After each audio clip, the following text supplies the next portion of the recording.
Welcome to Kenton's videos. Enjoy the video. You start by preserving what matters. Jot down Wi-Fi passwords and any VPN or static IP details so you can restore them later. Once done, plug the Macbook into power and, if available, an Ethernet cable to avoid losing remote access. Now open System Settings and choose Network or System Preferences right arrow Network on older Mac OS.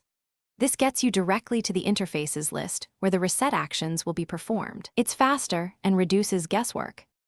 You next remove problematic configurations. Select Wi-Fi and click the minus button to delete it, then use the plus button to add it back. This discards corrupt interface data. Once that's done, make sure to delete any custom locations and create a fresh automatic location to reset routing and DNS selection. After re-adding interfaces, click Advanced, remove old networks, renew DHCP lease, and verify IP4 settings are correct. These steps clear cached addresses and often resolve lingering connectivity conflicts. Finally, you clear deeper system caches by removing specific plist files in /library/preferences/system configuration/. But first back them up to a folder on desktop so you can restore if needed. After deleting, restart the Mac, rejoin your Wi-Fi, and test connectivity with a ping to 8 and by loading a website.